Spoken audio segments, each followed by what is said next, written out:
The re-election bid of a former member of Donald Trump's cabinet will take place in a Montana congressional district, and California Democrats, concerned about crime, may try to oust one of their own in midterm primaries in 7 states on Tuesday.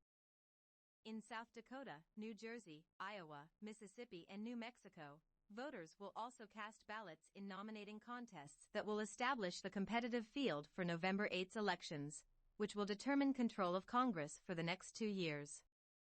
With President Joe Biden slumping in the polls and soaring inflation souring voters' moods, Republicans are expected to win control of the House of Representatives and possibly the Senate, which would bring Biden's legislative agenda to a halt and give Republicans the power to launch distracting and possibly politically damaging investigations.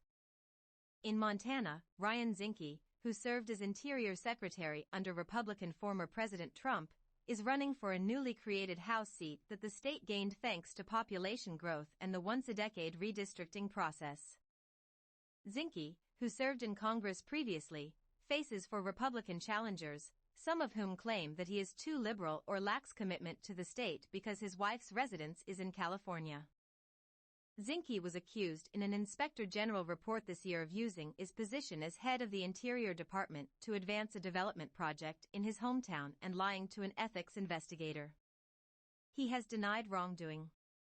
South Dakota's conservative Republican governor, Kristi Noem, faces a challenge by Stephen Hougard, a member of the South Dakota House of Representatives.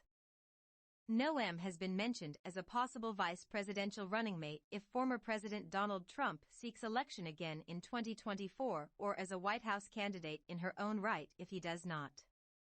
The winners of each of those Republican primaries are favored to win in November. California shakeout.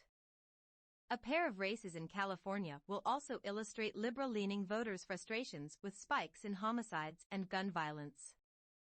Polls show that San Francisco's progressive district attorney, Chesa Boudin, is likely to be pushed out of office in a recall vote.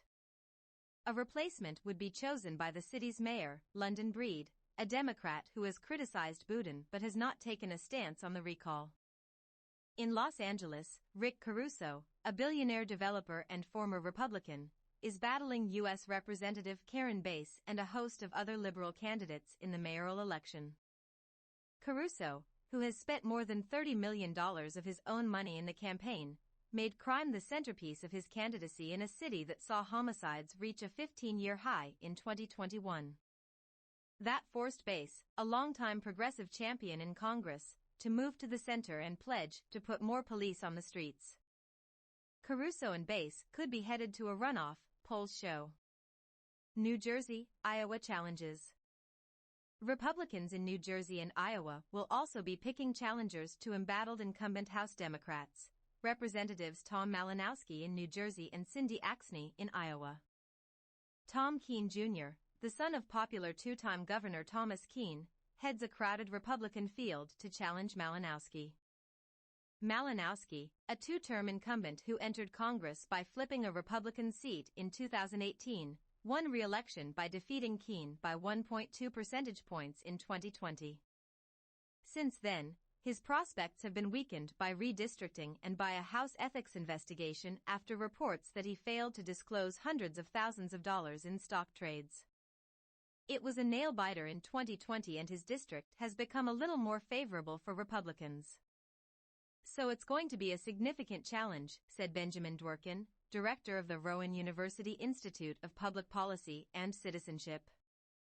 3 Republicans are running for the chance to challenge Axne in Iowa: businesswoman Nicole Asso, construction consultant Gary Loeffler, and former state Senator Zach Nunn.